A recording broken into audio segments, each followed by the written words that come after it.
Bonjour et merci de votre accueil sympathique. Alors vous avez eu droit à tout le curriculum vitae, ce qui me surprend un peu, mais ça me rappelle des temps anciens, donc merci de votre accueil. Pour rebondir sur les deux films qui ont conclu cette matinée ou introduit le repas, je ne suis venu sans fromage, ce coup-ci. Et j'ai goûté au porc québécois, parce qu'il faudra bien que je m'y habitue, que je sais excellent par ailleurs, sachant qu'il y a aussi un petit peu de génétique française. Je vends aussi un peu ma paroisse derrière tout ça, mais vous l'aurez compris. Donc on me demande de vous parler de ce qu'est l'Europe, des enjeux qu'elle a relevés, de la PAC, de son avenir, et puis je vous parlerai aussi un petit peu de nos organisations coopératives et d'Agrial, si le temps me le permet. Et je voudrais excuser Philippe Mangin, qui est le président d'Invivo, qui devait intervenir, que j'ai dû remplacer en dernière minute, donc je vous demande aussi un petit peu d'indulgence pour ma présentation.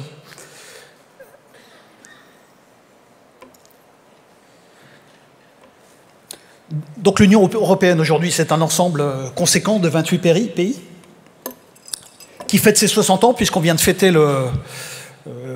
l'anniversaire du traité de Rome qui avait été signé en 1957 et qui avait prévalu à la constitution de ce qu'était la CE à l'époque, la Communauté économique européenne, et qui est devenue l'Union européenne, donc une union qui a fortement évolué et qui s'est construite très clairement sur les cendres de l'histoire, et particulièrement de la Deuxième Guerre mondiale. La volonté qu'ont eu les 6 premiers pays fondateurs, la France, l'Allemagne, l'Italie, la Belgique, les Pays-Bas, le Luxembourg, a été vraiment de créer une zone économique qui soit stabilisée, qui soit une vraie zone de sécurité et de développement pour les populations. Donc si la Deuxième Guerre mondiale a été un facteur déterminant dans la création de l'Europe, je dirais l'autre second facteur historique a été la chute du communisme, la chute du mur de Berlin en 1989 et l'ouverture à l'Est, et qui donne la configuration actuelle de l'Europe, en l'occurrence 28 pays, le dernier étant rentré étant la Croatie, mais avec des conséquences politiques majeures. Si la France a été vraiment la nation majeure dans la constitution de l'Europe, il faut bien reconnaître aujourd'hui que le barycentre de l'Europe a migré à l'Est, et que c'est aujourd'hui largement en Allemagne que ça se décide. Et à ceux qui ne savent pas l'Europe, quel est le numéro de téléphone, je n'ai pas celui d'Angela, mais je sais que certains pourraient le trouver.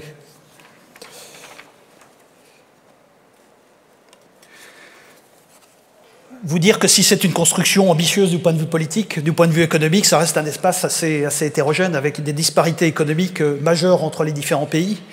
Il est clair que la nation phare est l'Allemagne, indiscutablement, de par son PIB, de par sa population, mais que à l'Est, il subsiste des pays avec un développement qui reste très minime, et donc un écart très conséquent entre pays, puisqu'il y a quasiment un facteur 6 entre le PIB unitaire bulgare et le PIB unitaire allemand, pour une économie globale qui pèse à peu près 16 000 milliards de dollars, oui, je ne me trompe pas, ce qui nous met quasiment à égalité avec les États-Unis, et pour vous donner l'importance qu'a cet espace économique, certes à égalité avec les États-Unis, excusez-moi, mais avec une population significativement supérieure, puisque c'est plus de 500 millions d'habitants.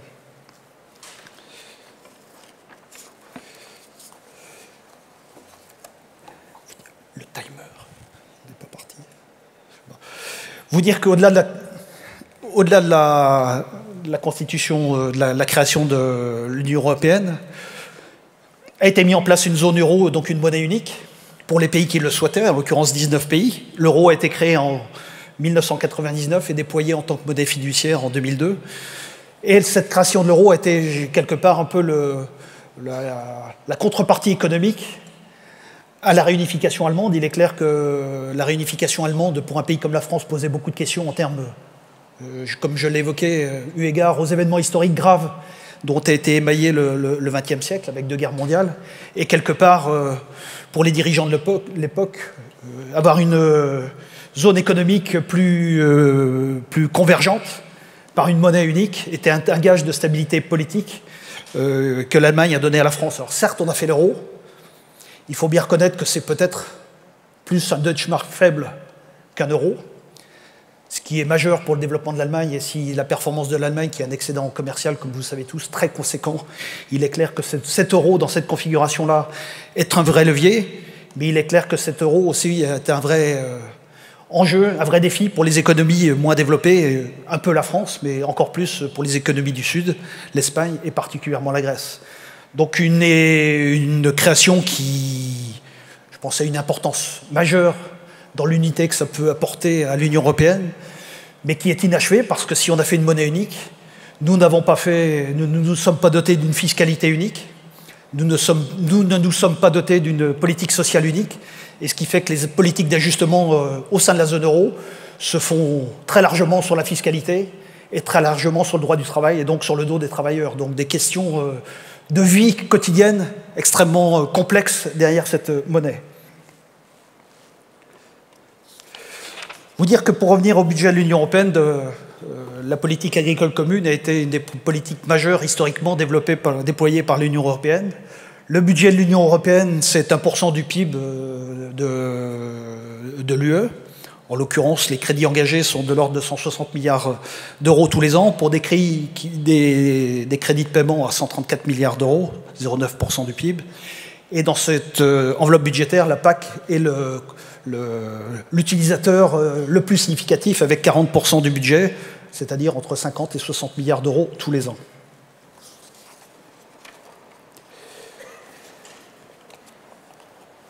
Et autre question qui est celle de la solidarité européenne entre pays. Il est clair qu'il y a un paysage très, très divers entre les contributeurs et les bénéficiaires de la PAC. Bon, évidemment que les économies les plus avancées sont les principaux contributeurs, en l'occurrence l'Allemagne, la France, le Danemark.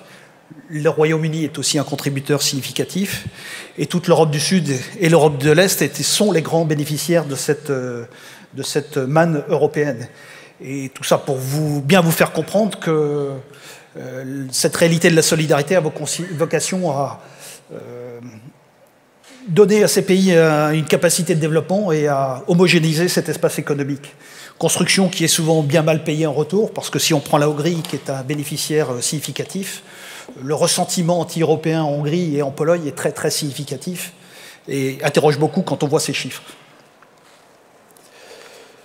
Pour venir à la PAC en tant que telle, donc la PAC a été créée, a été mise en œuvre en 1962 avec des objectifs clairs qui étaient d'augmenter la productivité de l'agriculture. Il faut se rappeler qu'au sortir de la guerre, un pays comme la France ne se nourrissait pas, était déficitaire.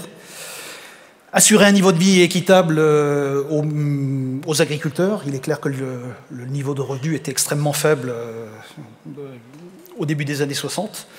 Et avec une volonté forte de stabiliser les marchés et de garantir une sécurité des approvisionnements et un coût d'alimentation raisonnable aux consommateurs. On va voir maintenant comment tout ça s'est construit. Donc il y a eu des temps forts dans la mise en œuvre de la PAC. Donc PAC qui est née en 1962, une PAC qui était dans ses premiers temps extrêmement protectrice des marchés avec des mécanismes de restitution, c'est-à-dire des prix intérieurs qui étaient définis et des mécanismes de compensation dès qu'on exportait sur les marchés mondiaux. Des politiques de stockage aussi très significatifs, des politiques d'intervention, notamment pour les grains très massives, voire pour les produits laitiers et les beurres. Et donc, quelque part, quand j'entendais les propos de Michel Morisset ce matin sur les organisations agricoles telles qu'elles sont en lait, particulièrement au Québec, quelques similitudes. Mais nous en sommes sortis de cette logique en 1993, en passant d'un soutien au marché à un soutien aux productions. Donc on a arrêté tout ce positionnement pris avec un marché intérieur significativement différent du marché mondial pour se mettre au niveau du marché mondial et compenser ce fait-là au niveau des producteurs par des soutiens proportionnels à la production, donc des soutiens qui étaient calés aux hectares produits et au rendement avec des références régionales sur ces rendements. Donc politique qui a été mise en œuvre en 1993 et qui a couru jusqu'en 2006. Et en 2006, on a vécu une inflexion majeure de cette politique agricole européenne en passant d'un soutien aux productions à un soutien aux revenus, c'est-à-dire aujourd'hui tout agriculteur européen, quelle que soit sa production, dispose d'un soutien en fonction de la surface cultivée tout simplement, qu'il produise du maïs, du blé ou autre culture et quel qu'en soit le rendement. Donc c'était une évolution majeure, donc une migration progressive d'un soutien au marché vers un soutien direct aux revenus, tout en assumant ce que ne montre pas suffisamment cette courbe, ou qu'elle parle d'elle-même, tout en assumant l'élargissement à 28 de l'Europe. Donc on a agrandi la famille, mais vous voyez très clairement qu'on n'a pas agrandi la taille du gâteau à hauteur de la croissance de la famille. Donc il a fallu partager.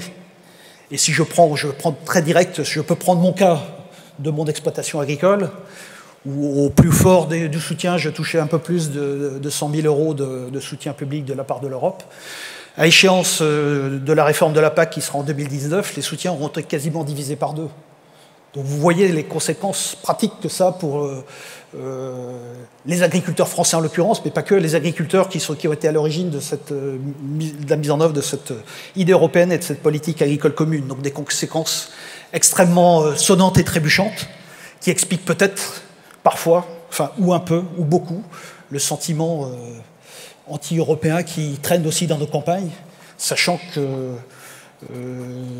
peut être un petit peu interrogatif pour les prochaines élections, même si je suis de ceux qui ne croient pas à une issue extrême. Je pense qu'il faut être vigilant malgré tout. Vous dire que derrière cette politique de soutien aux revenus, on a abandonné quasiment toutes les mécaniques de protection des marchés. En premier lieu, les quotas laitiers qui ont été supprimés en 2015, en avril 2015, dans un contexte de restriction des marchés, puisque le marché russe, qui était un débouché important pour nos fromages, s'était fermé.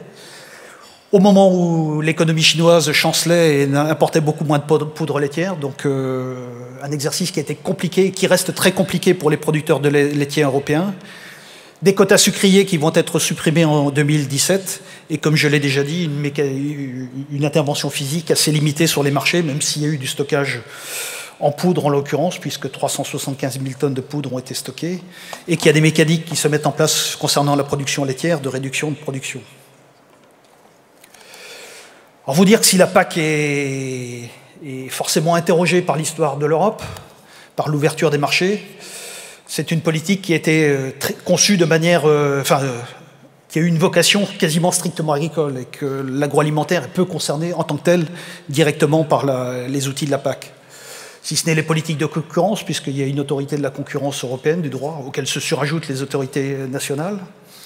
Mais ceci dit, si les politiques agroalimentaires sont peu développées, les politiques en matière de protection du consommateur, parce que depuis le traité de Maastricht, ça fait partie des prérogatives de l'Union européenne, sont, elles, très actives, pour faire valoir les signes de qualité autour des AOP, des IGP, des indications géographiques protégées, autour des normes sanitaires et environnementales, et je ne reviendrai pas sur le débat sur les hormones ou les OGM, mais qui est un débat qui agite beaucoup le citoyen européen, et des politiques de promotion qui sont actives, puisqu'un peu plus de 100 millions d'euros sont tous les ans dépensés pour faire la promotion des produits européens. Alors, quels sont les défis qui se portent à la PAC aujourd'hui?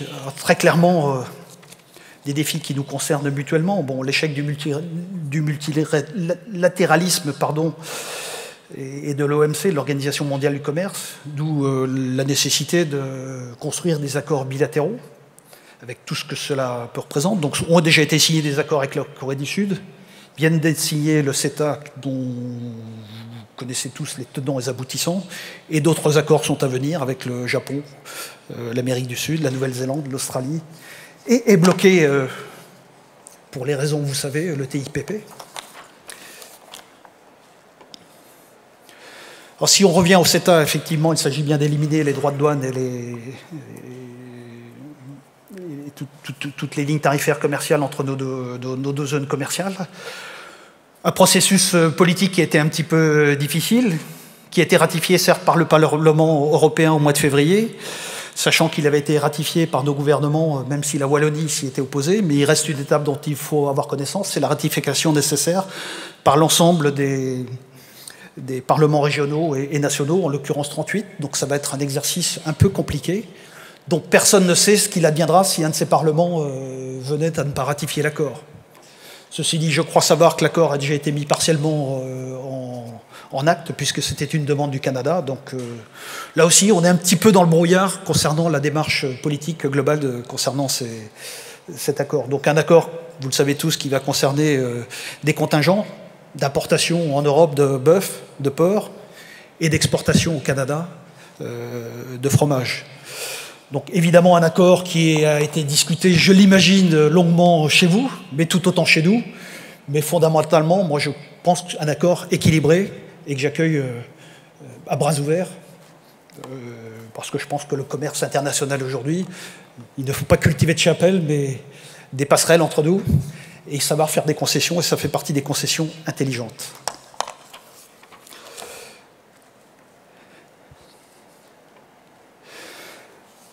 Vous dire que la PAC a donc évidemment relevé ce défi de l'internationalisation dans un contexte politique plus que chahuté, a assumé des lignes qui ont fortement bougé en son sein, notamment entre la France et l'Allemagne, je l'ai déjà évoqué. Il est clair qu'à la constitution de l'européenne, quelque part, la France était un peu le grenier de l'Europe telle qu'elle était le garde-manger de l'Allemagne, et qu'avec la réunification, et nous Français, on l'a vraiment compris très tardivement, géographiquement, l'Allemagne a doublé son territoire et est de fait devenu un grand pays agricole. On l'a compris tardivement, je me répète, et est surtout devenu une très grande puissance agroalimentaire et a quasiment déployé la même logique pour l'agriculture et l'agroalimentaire qu'elle a déployé sur le reste de son industrie avec la performance que vous savez. Donc si la France reste la première puissance productrice agricole en Europe, incontestablement avec 75 milliards d'euros de chiffre d'affaires, pour 55 pour l'Allemagne. Nous sommes aujourd'hui dépassés par l'Allemagne sur le chiffre d'affaires agroalimentaire avec 170 milliards d'euros de chiffre d'affaires. Donc des réalités qui confrontent largement l'agriculture française en termes de performance à l'agriculture de nos partenaires.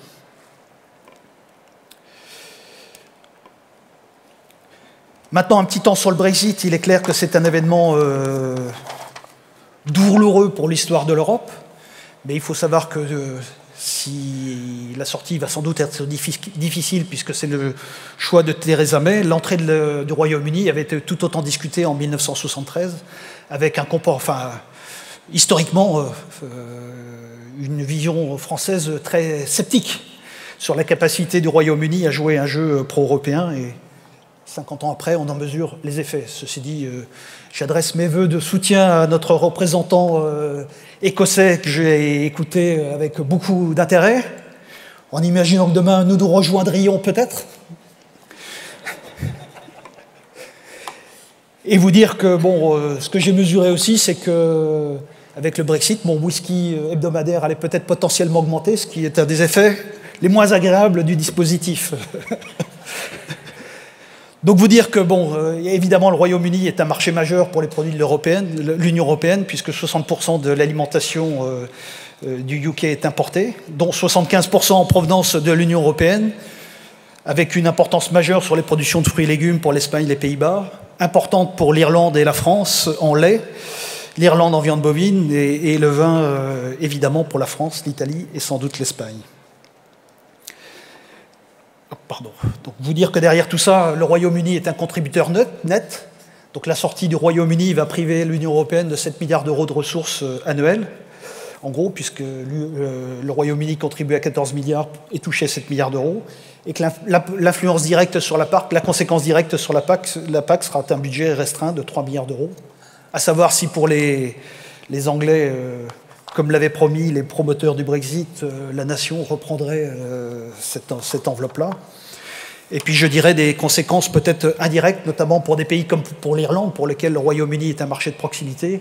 Il est clair que si ce marché venait à se fermer, c'est du lait irlandais, c'est du bovin irlandais qui reviendrait sur le marché européen et qui viendrait largement perturber les lignes. Et je dirais que l'effet serait sans doute, le plus important serait sans doute celui-là. Donc il est clair qu'on a devant nous une inconnue très vague, très vaste, et que par ailleurs, il se confirme que le Royaume-Uni devra assumer ses engagements budgétaires vis-à-vis de l'Europe et payer l'addition jusqu'à la sortie de l'Europe, en l'occurrence un chèque de 60 milliards d'euros, ce qui n'est pas rien. Donc je pense qu'on a des débats, voire des batailles en perspective très ardues sur le sujet.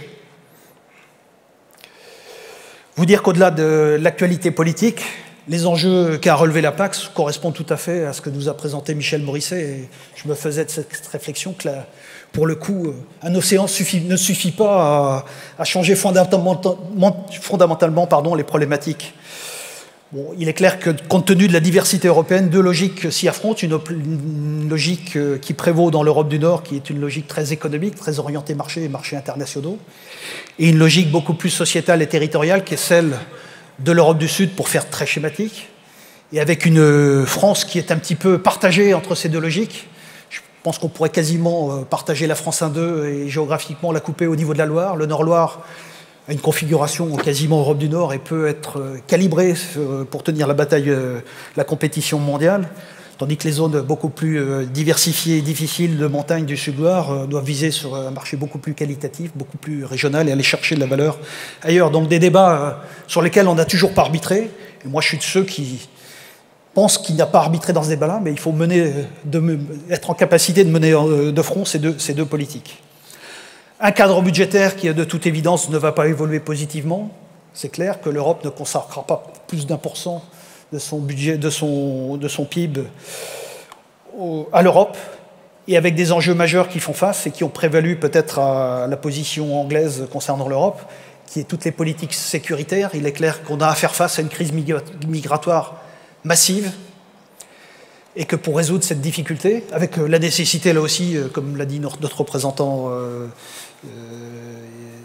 écossais, la nécessité d'un solde migratoire positif, parce que dans nos usines, il est clair qu'on a besoin de main-d'œuvre étrangère, mais avec des politiques sécuritaires, de sécurité aux frontières qui devraient être un peu plus assumées et budgétairement pesées. Donc il est clair qu'il y aura un débat politique, j'en suis convaincu, très difficile pour défendre le budget de la PAC face aux nouveaux enjeux budgétaires et particulièrement de sécurité des concitoyens qui nous attendent. Et puis bien évidemment des enjeux qui concernent la gestion des risques, la volatilité des prix, les aléas climatiques et tout ce qui concerne la durabilité de la chaîne alimentaire. Alors, concernant de la volatilité des prix, on voit que l'Europe aujourd'hui est loin d'avoir une politique de prix très homogène. C'est un vrai espace de bataille économique. La figure les prix du lait des différents pays. Et on voit que par exemple le prix des Pays-Bas, le prix du lait aujourd'hui est significativement supérieur à ce qu'il peut être en France, la courbe bleue, mais que inversement, la politique française a été le prix français a toujours été un prix plutôt régulé, donc qui tamponne les aléas mondiaux, alors que tous les pays d'Europe du Nord, particulièrement, sont très câblés sur le marché, donc des différences à l'instant T qui deviennent très significatives et très difficiles à expliquer auprès de nos membres agriculteurs. Donc des politiques de prix extrêmement diversifiées au sein de l'Europe, des aléas climatiques qui deviennent une réalité, et c'est sans doute là aussi pour partie des conséquences du changement climatique, une production de blé en l'occurrence qui a été catastrophique en France, grenier à blé de l'Europe historique. On a vécu une météo épouvantable en 2015 et la production céréalière a chuté de quasiment 30%, ce qui était inimaginable. Et vous imaginez les conséquences pour les céréaliers français qui n'ont eu ni rendement, ni qualité, ni prix. Donc des enjeux de variabilité extrêmement conséquents. Et puis un poids de l'alimentation dans la chaîne alimentaire qui devient de plus en plus contraint. Et là, l'Observatoire des prix et des marges qui existe depuis quelques années en France nous donne un camembert riche d'enseignements, à savoir que pour 100 € de dépenses alimentaires, la dépense qui revient aux produits bruts agricoles est seulement de 8,20 €, c'est-à-dire plus grand-chose, il faut bien le reconnaître. Donc des enjeux majeurs que de redonner du poids à la production agricole dans la dépense alimentaire, à monter en gamme et à aller chercher de la valeur. Je pense que ce graphique prouve d'évidence qu'il y a de la place. Et on peut mesurer aussi la place qu'ont pris les services et le commerce. Et notamment, je rebondis sur la difficulté de relation, en France particulièrement, avec la grande distribution, qui a quelque part vraiment pris le manche sur la consommation alimentaire et fait passer dans une relation très contrainte les groupes agroalimentaires comme les nôtres, avec un exercice de négociation annuel qui s'est clos le 28 février, qui est toujours très, très, très difficile. Et bien évidemment que nous devons faire face à l'évolution des tendances alimentaires, alors des tendances alimentaires très générales. Avec l'évolution de la démographie, il est clair que la population de la planète augmentant, il y a des opportunités sur les marchés mondiaux et que l'Europe et la France doivent aller chercher ces opportunités, se mettre en situation de compétitivité pour le faire, et que nous devons porter complètement l'évolution des modes de consommation alimentaire. Bon, le bio est en plein boom en France. Certes, ça progresse de 20% tous les ans, mais ça ne pèse que guère à l'instant T que 3% de la demande alimentaire.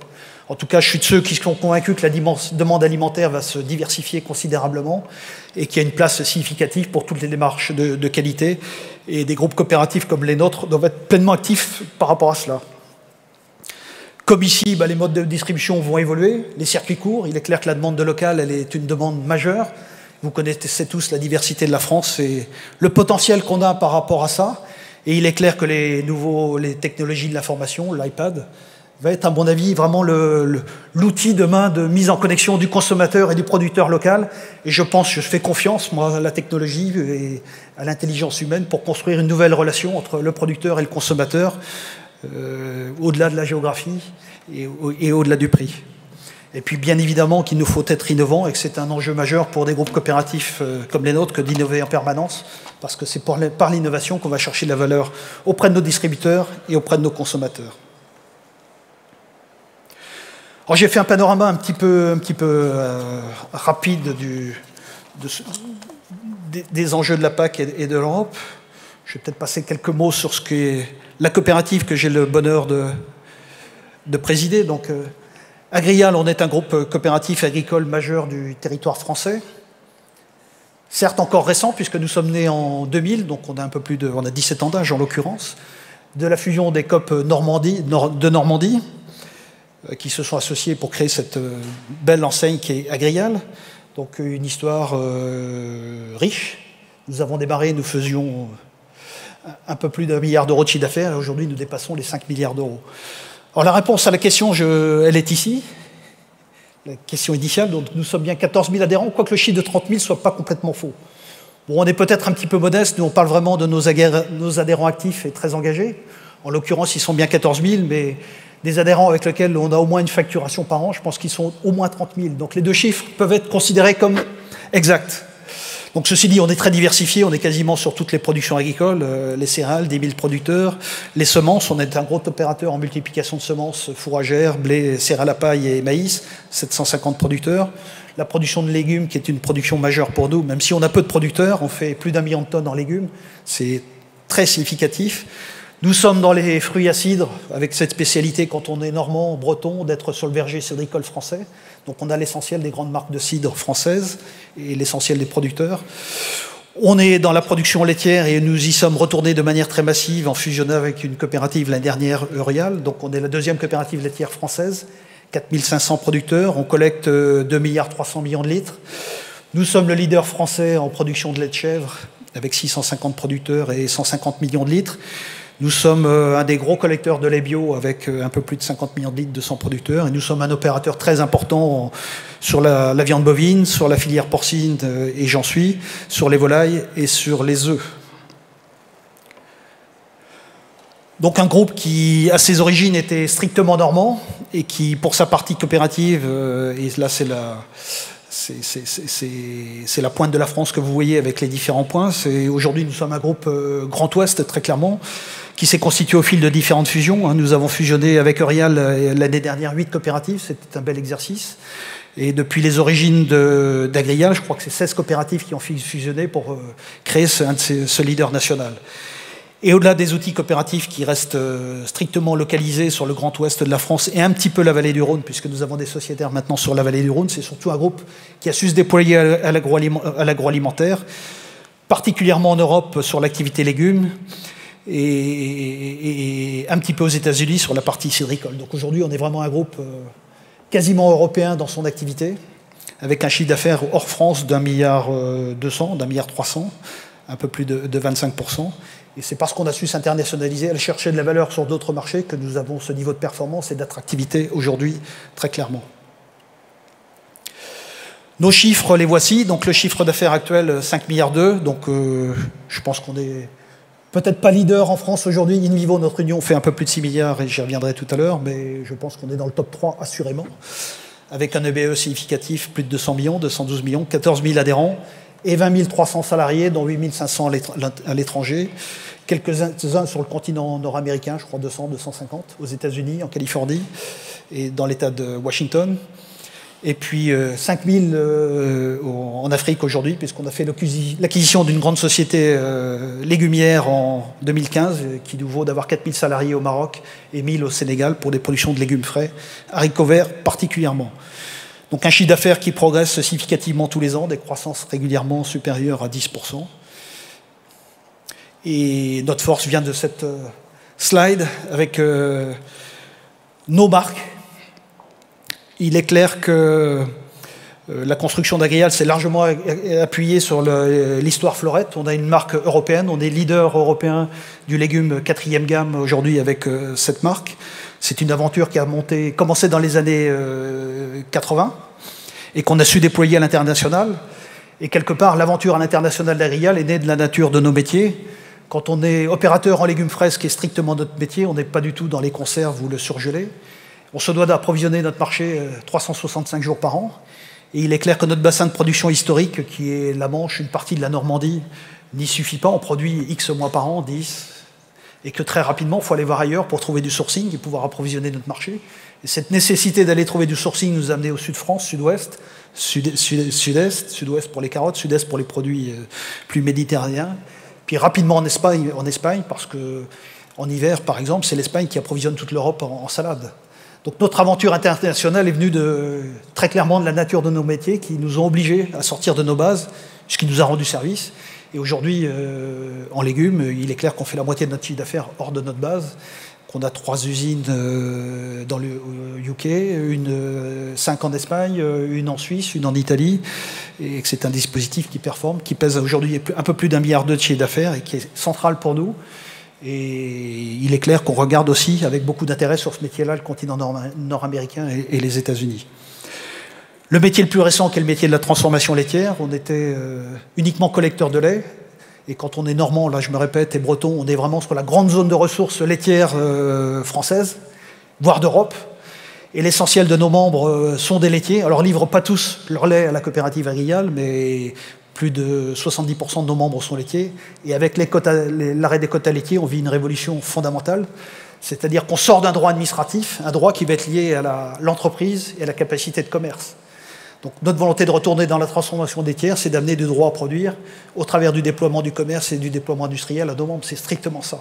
Donc l'aventure laitière, on l'a reprise en 2012 en réinvestissant dans l'industrie laitière et on vient de faire une marche significative avec la fusion de la coopérative Eurial en 2016.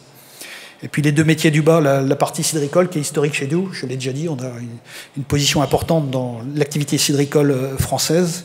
Ceci dit, comme on a presque tout, on a en face de nous une autorité qui est l'autorité de la concurrence qui nous empêche d'aller plus loin, qui nous a même obligés il y a quelques années à revendre quelques outils. Et quand vous avez une équipe de cadres plutôt dynamique, des belles marques à entretenir, il faut trouver des solutions. Donc là, on était obligé d'aller à l'international pour tenir cette dynamique. Et on a trouvé une affaire plutôt intéressante en Californie. Ce n'était pas forcément ce qu'on avait planifié, mais on se félicite d'avoir fait cette affaire.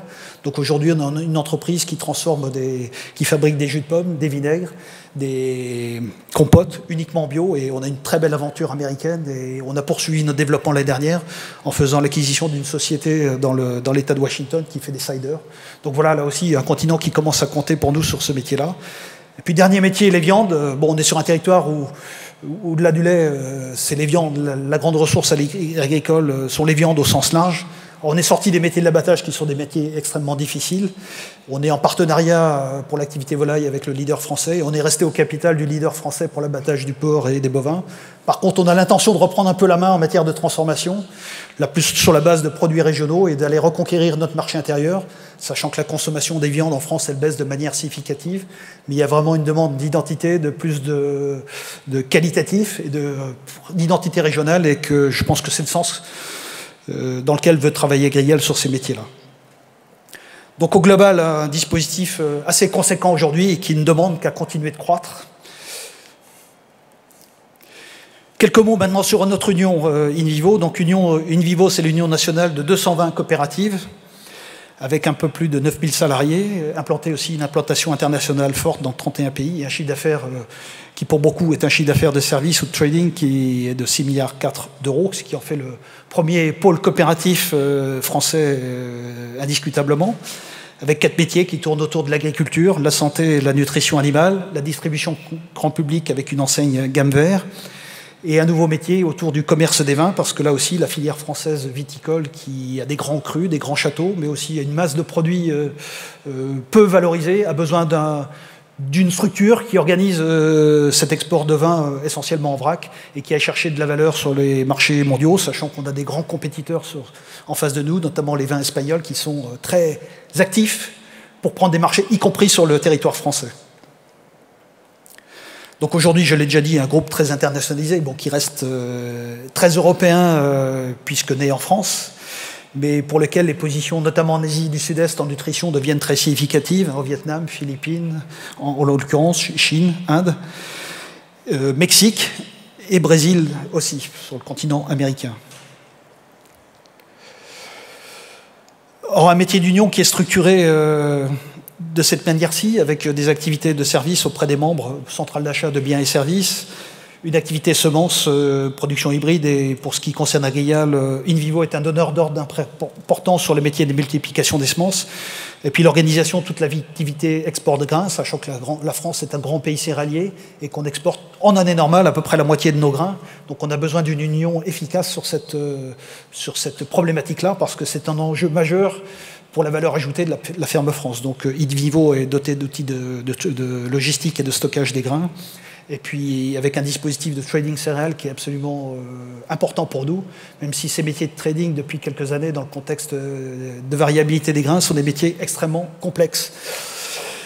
Et donc au-delà de ces activités en prise directe avec les membres, donc un certain nombre d'activités qui sont portées par la holding de tête qui est InVivo Group, donc une activité qui concerne tout le développement, tout ce qui tourne autour de l'agriculture, l'activité agricole, fourniture d'approvisionnement, engrais, fertilisants, semences, et surtout déploiement de tous les outils d'aide à la décision qui seront nécessaires à l'agriculture de demain pour utiliser de moins en moins d'intrants et de plus en plus en phase avec la demande sociétale. Donc des missions centrales pour InVivo que de déployer tous ces outils, de se projeter dans le monde digital qui nous attend et de développer un niveau d'expertise de conseil majeur qui seront centrales pour la performance de la ferme France.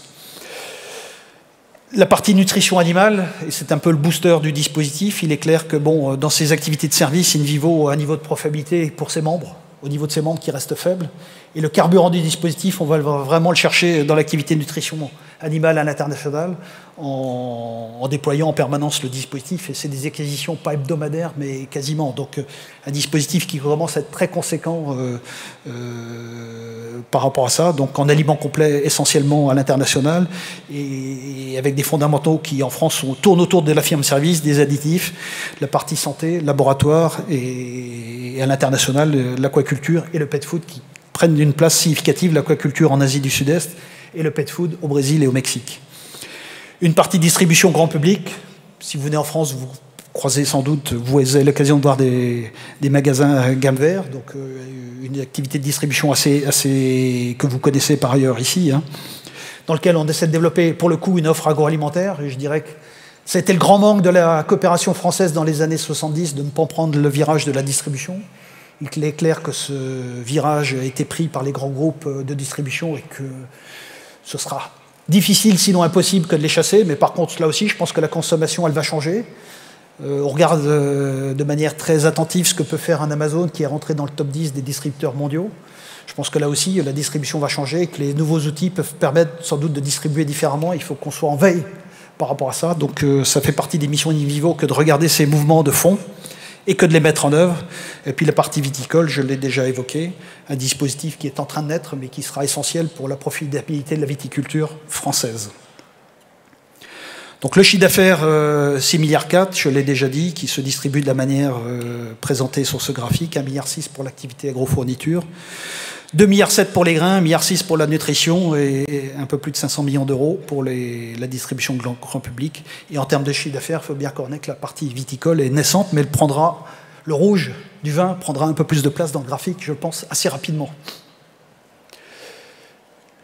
Et des enjeux majeurs que de préparer l'agriculture de demain, bien évidemment, et c'est le rôle de vraiment la mission centrale, une des missions centrales de notre union que de conduire ces travaux, avec la volonté d'être la tête de pont de l'agriculture française, d'en être le porte-étendard, de préparer les grands enjeux sociétaux. Et il est clair que les propos de Michel Morizet vont tout à fait dans le sens de nos réflexions et des défis qu'on a relevés nous aussi en France.